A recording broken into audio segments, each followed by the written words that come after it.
teman-teman semua, perkenalkan, nama saya Nurhanisra Panggabean dengan NIM 3201131003. Nah, kali ini saya akan membawakan materi mengenai jenis-jenis penginderaan jauh.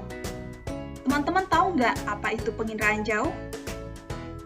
Penginderaan jauh merupakan pengukuran atau perolehan informasi dari beberapa sifat objek atau fenomena dengan menggunakan alat perekam yang secara fisik tidak terjadi kontak langsung dengan objek atau fenomena yang dikaji. Penginderaan jauh ini dibedakan menjadi dua jenis, yaitu yang pertama berdasarkan sumber energi.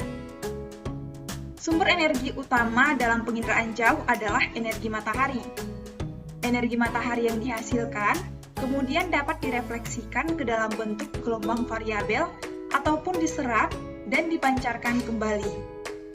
Alat untuk membantu proses penginderaan jauh berdasarkan sumber energinya dibedakan menjadi dua, yaitu dengan menggunakan alat pasif sensor dan aktif sensor. Pasif sensor adalah alat yang digunakan untuk mengukur ketersediaan energi alam, di mana alat ini akan berfungsi ketika matahari menyinari bumi. Dengan kata lain, alat ini hanya berfungsi di siang hari. Pasif sensor menggunakan energi solar dan panas radiasi sebagai sumber energi. Nah, sedangkan aktif sensor adalah alat yang memiliki sumber energi tersendiri untuk memancarkan energi. Dengan menggunakan aktif sensor, penginderaan jauh dapat dilakukan kapanpun. Sumber energi aktif sensor menggunakan sintetik aperture radar atau biasa disingkat dengan SAR. Nah, yang kedua, berdasarkan spektrum jarak elektromagnetik. Berdasarkan spektrum jarak elektromagnetik, penginderaan jauh dapat dibedakan menjadi tiga jenis, yaitu yang pertama, penginderaan gelombang mikro. Penginderaan jauh dengan menggunakan gelombang mikro merupakan sistem penginderaan jauh yang dapat digunakan di segala cuaca. Kebanyakan penginderaan jauh menggunakan gelombang mikro berupa sensor aktif. Yang kedua, ada penginderaan optikal. Penginderaan optikal merupakan penginderaan yang menggunakan peralatan yang dapat dioperasikan dengan pengaturan inframerah dari jarak dekat hingga jarak jauh dalam spektrum gelombang elektromagnetik. Yang ketiga, penginderaan suhu panas. Penginderaan dengan suhu panas menggunakan jarak suhu panas spektrum elektromagnetik. Energi dipancarkan dari bumi dengan gelombang yang memiliki jarak 3000 nanometer sampai 5000 nanometer dan 8000 nanometer hingga 14000 nanometer. Interpretasi jenis-jenis citra. Menurut Silomet, citra adalah gambaran objek yang dibuahkan oleh pantulan atau pembiasan sinar yang difokuskan dari sebuah lensa atau cermin.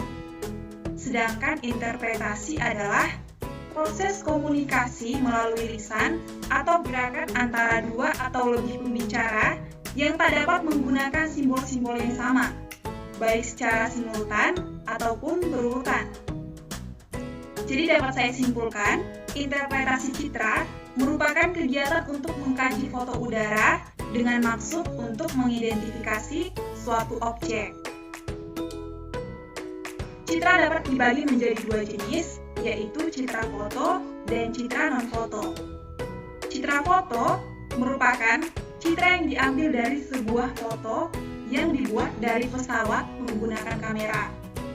Citra foto ini juga dapat dibagi menjadi dua jenis, yaitu berdasarkan spektrum elektromagnetik dan sumbu kamera.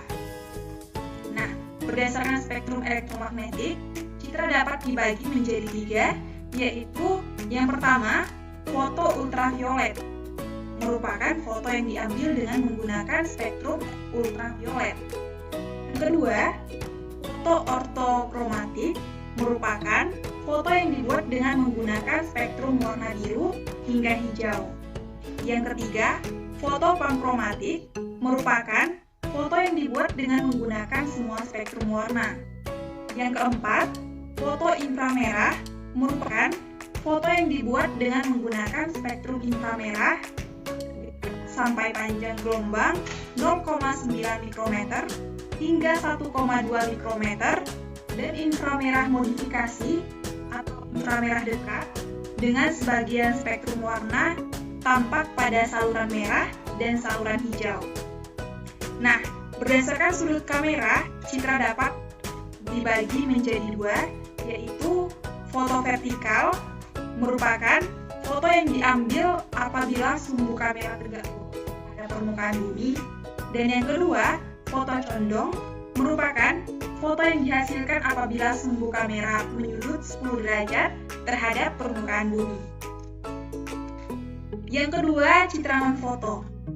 Citra non-foto merupakan citra yang diambil dari satelit dengan menggunakan alat berupa sensor. Citra non-foto juga dibagi menjadi dua jenis, yaitu berdasarkan spektrum elektromagnetika. Citra foto dapat dibagi menjadi dua, yaitu citra inframerah termal. Citra yang dibuat dengan spektrum inframerah termal. Penginderaan pada spektrum ini mendasarkan atas benda suhu objek dan daya pancarnya pada citra dengan beda rona atau beda warna. Yang kedua, citra radar dan citra gelombang mikro. Citra yang dibuat dengan spektrum gelombang mikro. Citra radar merupakan hasil penginderaan dengan sistem aktif, yaitu dengan sumber tenaga buatan, sedangkan citra gelombang mikro dihasilkan dengan sistem pasif, yaitu dengan menggunakan tenaga alami. Nah, berdasarkan sensor yang digunakan, citra dapat dibagi menjadi dua, yaitu citra tunggal dan citra multispektral. Citra tunggal yakni citra yang dibuat dengan sensor tunggal yang salurannya lebar. Nah, sedangkan citra multispektral yakni citra yang dibuat dengan sensor jamak tetapi salurannya sempit.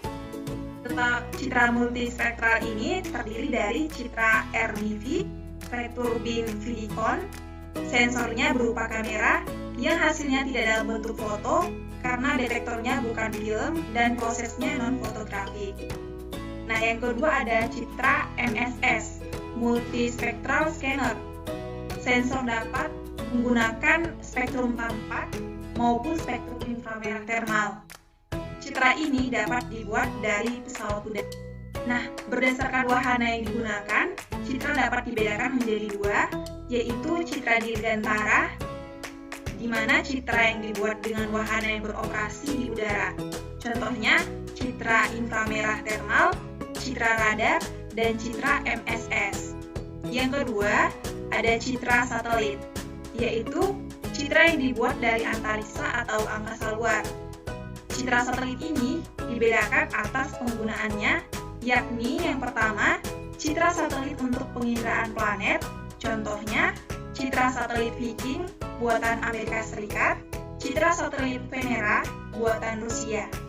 Yang kedua, citra satelit untuk penginderaan cuaca, contohnya NOAA buatan Amerika Serikat, citra meteor buatan Rusia. Yang ketiga, citra satelit untuk penginderaan sumber daya bumi, contohnya citra Landsat buatan Amerika Serikat, citra Soyuz buatan Rusia, dan citra Spot buatan Prancis. Nah, yang keempat, citra satelit untuk penginderaan laut, contohnya citra Seasat buatan Amerika, dan citra MOS buatan Jepang. Mungkin cukup sekian materi yang dapat saya sampaikan. Terima kasih atas perhatian teman-teman. Sampai jumpa.